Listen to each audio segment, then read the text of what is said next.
왜 그만두지 않는가라는 질문을 하거든요. 이 업계에 나만이 할 수 있으니까 가야 된다. 성장할 수 있는 가장 극대화된 기회이지 않나. 할 거라면 하루라도 빨리 도전을 해봤으면 좋겠다.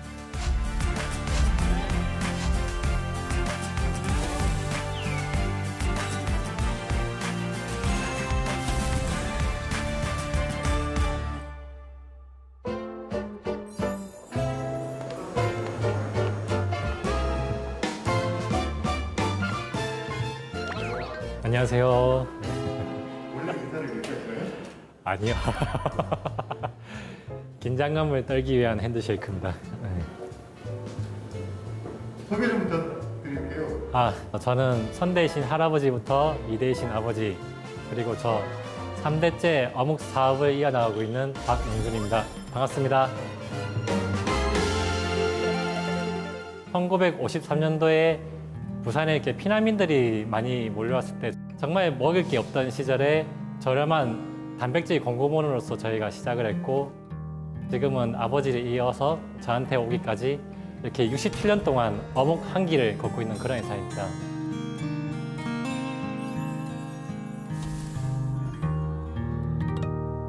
내가 말했잖아 기쁠 땐 웃어버리라고 대표님, 처음 봤습니다. 이러면 안 됩니까? 두 뺨이 활짝 필 때까지 내가 말했잖아. 제가 이 업에 뛰어든 게 2011년도 말이었습니다. 삼진 어묵이라는 이름을 쓰기 시작한 지가 제가 회사에 왔을 때 한 3년 차 정도에 쓰기 시작했습니다. 전에 저희가 사실 되게 좀 작은 영세한 규모였습니다. 저희가 새로운 법인에서 직원 1명이랑 같이 2명이서 시작한 법인이거든요. 그 법인이 이제 점점 늘어나면서 사람이 500명이 되고 폭발적으로 성장하고 사람도 폭발적으로 늘어나고 그리고 폭발적인 성장통을 겪었거든요. 그래서 어쩌면 이 형태가 전통적인 산업을 이었다기보다는 전형적인 스타트업과 비슷한 형태인 것 같습니다.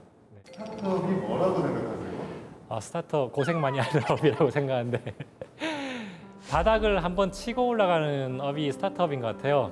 저 같은 경우에도 처음 왔을 때 그 바닥을 한번 봤었거든요. 저희가 성장이 더 이상 한계가 있고 더 이상 해서는 어렵지 않을까? 근데 우리가 할 수 있을까?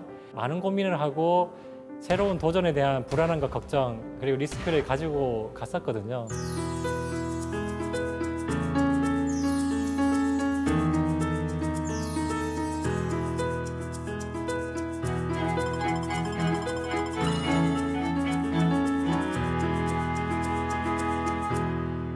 가업을 솔직히 말씀드리면 정말 잊기 싫었습니다. 그게 당시에 어렸을 때 제가 생각했을 때는 너무 힘들어 보였거든요. 아버지 어머니랑 가족끼리 노래방도 한 번도 가본 적 없습니다. 심지어 아버지 어머니는 초등학교, 중학교, 고등학교 때 그리고 대학교 때까지 한 번도 졸업식도 와본 적이 없을 정도로 정말 살신성일하셔서 이렇게 회사를 하셨거든요. 그 모습을 보고 안 편해 보이죠. 그리고 나는 이런 일 절대 안 한다 해서 어떻게든 공부해서 또 외국 나가가지고 또 해외에서 자리를 잡으려고 했던 것 같거든요. 제가 회계사를 공부했던 것도 어떻게 하면 한국인이 그 외국에서 미국에서 가장 확실하게 자리 잡을 수 있을까를 고민하다 보니까 그런 종목을 좀 골랐던 것 같아요.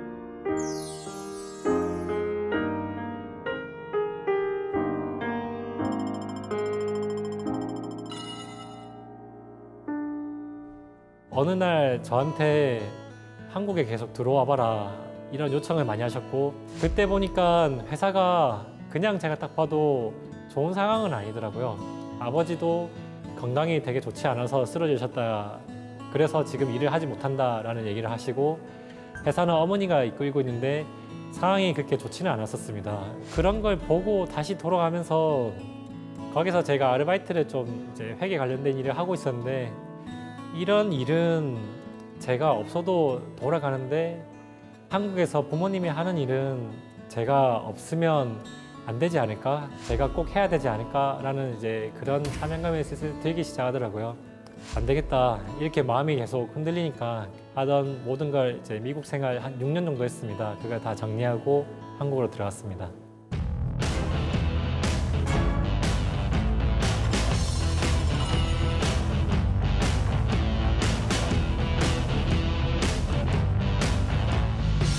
저 문 닫고 도망 많이 가려고 했었고요. 저기 요 앞에 영도에 보면 영도 다리라고 있습니다. 거기서 눈물을 흘리고 뛸까 이런 생각도 좀 했었고요. 그때 당시에 시대적 또 환경적으로 저희가 한 20명 정도의 인원이 되게 영세하게 이렇게 하던 수준이었기 때문에 뭔가 조직도 없고 사무실에 인력도 없고 컴퓨터도 흔한 그 컴퓨터도 없었고 다 수기로 했었거든요. 거기다 가장 컸던 거는 저희가 영업적으로 생산량이 너무 부족했습니다. 그래서 하루에 가동률이 한 10% 15% 정도밖에 나오지 않을 정도로 이제 많이 부족했거든요, 영업이. 회계 출신이니까 당연히 회계를 해야겠다라는 마음을 먹었었는데 뭐 회계고 뭐고 이거는 이럴 때가 아니다. 당장에 지금 무조건 영업을 해야 된다 해서 영업을 뛰러 나갔었습니다. 막상 영업을 하려고 해도 기존의 시장에서는 도저히 영업을 할 수가 없는 거예요. 재래시장에서는 재래시장 나름대로 중소 어묵업체들이 차지하고 있고 더 큰 유통시장에서는 대기업들이 아예 다 차지하고 있었거든요. 그래서 당시에 제가 봤던 게 소셜 커머스 시장은 어묵이 아무도 들어가 있지 않고 여기에 뭔가 어필해서 들어가야겠다라고 생각했고 그게 딱 때마침 발렌타인데이를 앞두고 있었습니다.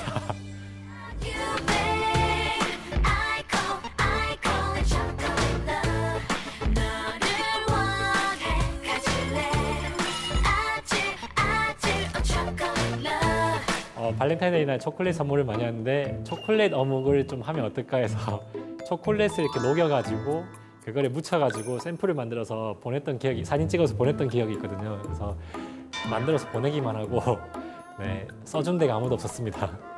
네. 크게 후회하는 일이 하나가 있는 게 혁신이라는 키워드에 사로잡혀서 왔던 게 되게 후회되는 일이거든요. 혁신적이다라는 생각에 사로잡혀서 되게 무모한 도전들을 많이 했었습니다. 사람들은 항상 새로운 거를 원한다고 생각해서 막 어묵 버거도 만들고 어묵 주먹밥도 만들고 어묵에 패션을 입혀야 된다 해서 막 디자인도 특별하게 만들고 인삼 어묵이라 해서 인삼을 넣어가지고 만든 적도 있었습니다. 이제 떡처럼 어묵을 만들면 사람들이 좋아할 것이다 했는데 사실은 떡을 먹을 거면 떡을 먹어야 되는데 굳이 어묵을 그렇게 먹을 필요가 없었던 거거든요. 진짜 혁신은 기존에 있던 거를 잘 갈고 닦아서 거기에서 개선한 것들을 만들어 나간 건데 저희는 기존에 있는 게 완전히 뒤집어져야 된다. 그리고 사람들한테는 처음 보는 뭔가 되게 특별한 새로운 거를 보여줘야 된다. 이런 거에 사로잡혔던 것 같아요. 저희가 뭔가의 특별한 걸 만들었을 때 처음에 사람들이 열광했으니까요. 근데 단순히 특별함을 보여주는 것만으로는 끊임없이 사람들을 열광하게 만들고 끊임없이 이 시장에 소비자들을 끌어들이기는 어렵다는 판단을 했거든요. 앞으로 계속 지속적으로 영속적으로 사람들이 저희한테 열광하고 새로운 소비자들이 느는 방법은 삼진어묵이 이제는 혁신을 만들어내는 기업이 아니라 바뀌어가는 소비자들의 가치랑 바뀌어져가는 소비자들의 소비관에 저희가 맞추어 나가는 기업. 그래서 저희가 100년이 되고 3대째, 4대째 이어나갔을 때 그대로 전통을 쭉 이어나가는 기업이 아니라 지금의 시대에 맞는 형태의 회사로 바뀌고 기존에 있던 본질적인 부분은 잘 유지하면서 그 본질은 먹거리로서 더 깨끗하게 만들고 더 맛있게 만들고 더 가치를 넣기 위해 만드는 그런 역할을 하는 기업으로서 나아가는 게 진정한 혁신의 의미라는 걸 저희가 깨닫기 시작했고요.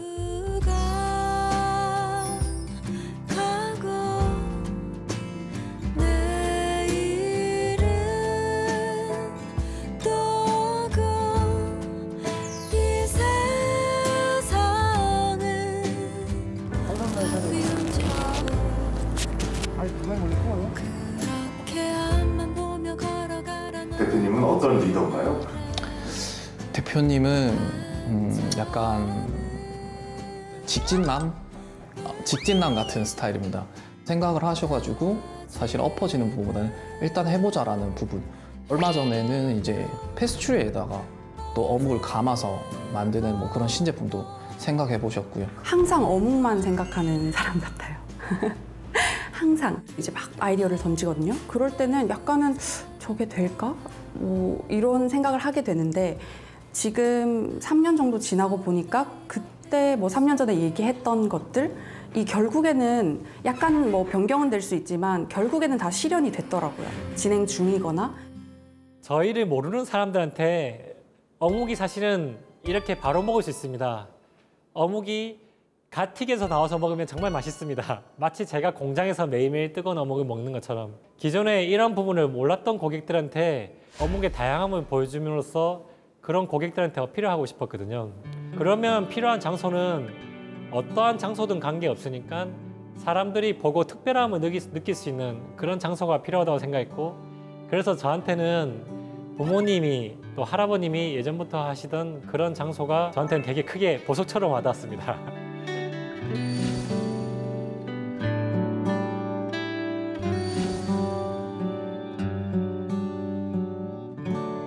당시에 제가 이 장소를 좀 빌려서 하겠습니다 하니까 아버지가 야 여기 구석에 누가 찾아오겠냐고 그리고 여기에 이 큰 장소를 너가 어떻게 채워서 하겠냐 왜냐면 마트만 봐도 그 2m 정도도 안 되는 장소를 여러 개 업체들이 채워서 간신히 채워서 하는데 어떻게 이 장소를 사람들이 오게끔 만들겠냐라는 걱정을 되게 많이 하셨습니다. 네, 제가 아까도 말씀드렸지만 제가 했던 경험상 이런 곳이 돼야지 제가 타겟으로 하는 기존의 어묵을 이용하지 않고 어묵의 새로운 모습을 볼 수 있는 그런 사람들을 끌어들일 수 있지 않을까라는 생각을 하게 됐거든요. 그래서 나름 소신을 가지고 설계를 직접 이렇게 해서 만들었습니다. 그 유레카라 하잖아요. 막 사우나 할 때, 막 엔도핀이 돌 때, 막 많이 걸을 때, 그럴 때마다 생각을 더 입혀서 아이디어들이 조금씩 나오더라고요. 그때 아이디어 노트에 정말 한 50가지 정도는 소구 포인트를 저희가 넣었던 것 같아요. 한 1년의 시간 동안 준비를 해서 나온 게 어묵 베이커리였습니다. 딱 오픈을 했습니다.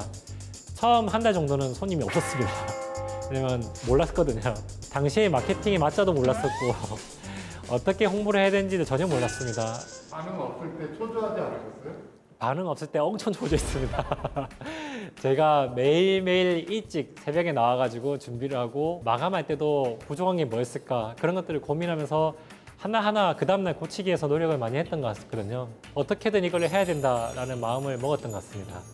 어느 순간 사람들이 그런 얘기를 하더라고요. 야, 저기 그 빵집처럼 돼 있는 되게 특별한 어묵집이 있던데 거기 어디냐라고 아름아름 물어보기 시작하고 찾기 시작했고 여러 사람들이 알아서 자발적으로 SNS에 올려주고 소셜에 올라가고 이렇게 하다 보니까 저희가 준비했던 많은 포인트들에서 사람들이 뭔가를 느끼고 모든 그런 폭발적인 과정들이 너무나도 자연스럽게 이루어졌고 그러면서 저희는 그런 큰 흐름을 타게 되었습니다.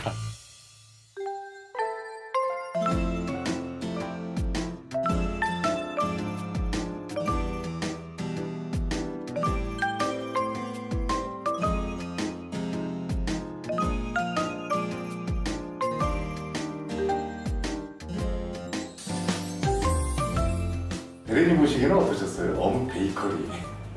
저는 왜냐면 어묵하면 사실 지금도 그러시는 분들 되게 많으실 거예요. 뭐 어묵하면 아직도 오뎅, 뭐 오뎅하면 떡볶이, 그리고 오뎅탕 아니면 길거리 뭐 오뎅꼬지만 생각하시는 분들이 많으실 텐데 저는 진짜 그때는 그랬었거든요. 근데 어묵을 가지고 이렇게 한다고? 라는 생각이 있어서 매장에 딱 들어가서 보니까 완전 신세계였던 거예요. 이 어묵을 가지고 하나의 선물 세트도 되게 고급지게 만들고 또 어묵 고로케라는 빵 같은 제품도 뭘 만들어서 판매를 하고 있고 그리고 매장도 내가 생각했던 어묵 가게가 아닌 그냥 진짜 백화점에 들어갈 만한 프리미엄의 어묵 매장을 만들어 놨으니까 그래서 여기가 범상치 않은 곳이구나 라는 생각을 했죠. 그래서 좀 저에게도 조금 신선했던 충격이었습니다. 삼진어묵은 이래서 혁신이다. 우선 처음에 들어왔을 때는 진짜 새롭게 뭔가 도약하고 있는 기업이다 라는 느낌을 많이 받았었어요. 왜냐하면 보통의 기업들이 사실은 많이 쇠퇴하는 추세고 그걸 어떻게 하면 손실을 줄일까에 대해서 고민을 하는 경우가 많은데 삼진어묵에 들어와서 제가 정말로 신선한 충격을 받았던 거는 계속해서 새로운 시도를 하는 거예요. 그게 잘 될 수도 있고 때로는 안 될 수도 있지만 계속해서 이렇게 시도를 하고 뭔가 해외 진출이라든지 아니면 국내에서도 계속해서 뭔가 새로운 이벤트를 하고 있다는 그런 느낌을 받았습니다. 네.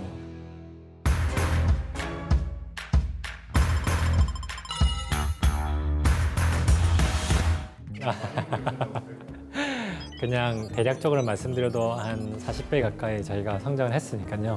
그리고 그 성장이 몇 대에 거쳐서 이뤄진 게 아니라 근 한 7, 8년 사이에 그런 성장을 저희가 이뤄내게 됐거든요. 대표님 연봉도 40배 올랐나요? 아닙니다. 제가 처음 시작했을 때보다 딱 2배 정도 오는 것 같습니다. 네, 지금도 뭐 연봉이 대표자급으로 받고 있는 건 절대 아니고요. 일반 임원들 정도 수준으로 받고 있습니다.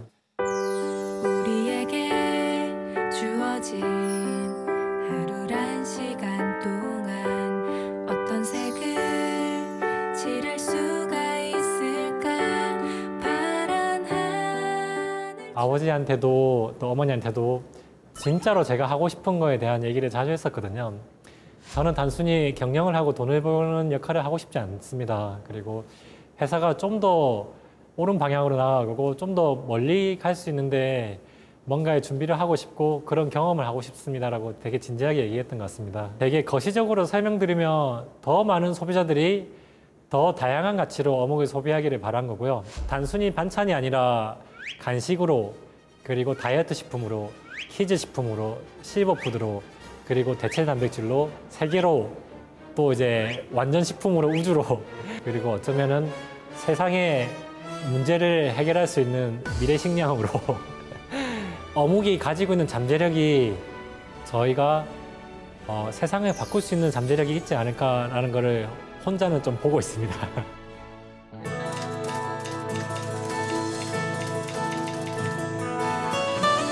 일단 본인이 무슨 방향을 가지고 본인이 본질적으로 어떤 장점을 가지고 있는지 또 본인이 왜 이 업에서 살아남아야 되고 다른 경쟁자들이랑 비교했을 때 10년, 20년 됐을 때 우리는 왜 있어야 될까라는 부분에 좀 더 주도 면밀하게 생각하고 또 생각하고 하면서 자아가 이제 그게 형성될 때까지는 끊임없이 되뇌이고 물어봐야 되는 것 같아요.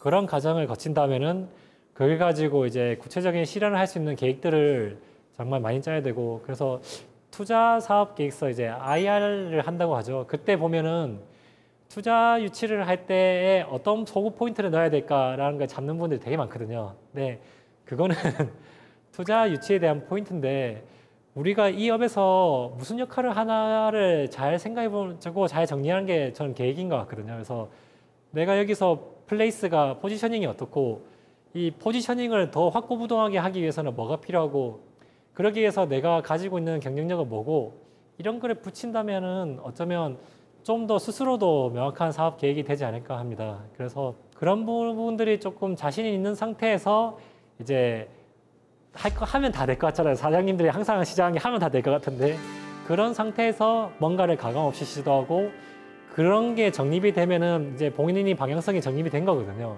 그러면은 그때는 되게 자신감 있고 치고 가는 게 되게 중요한 것 같아요. 직원들이 조금 흔들리고 돈이 쪼달려가지고 또 시장의 환경이 갑자기 변하면서 어려운 상황이 오더라도 아니다. 나는 그래도 이 업계에 나만이 할 수 있으니까 가야 된다. 왜냐면 나밖에 할 수 없으니까 내가 그만한 책임이 있고 내가 그만큼 미래가 있는 거거든요. 그러면은 그럴 때는 가감 없이 투자도 받고 또 미래에 대한 그런 이제 얘기들을 내부적으로도 엄청 많이 해나가면서 가야 될 것 같아요.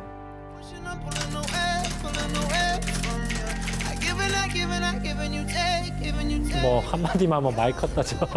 말 컸다 진짜.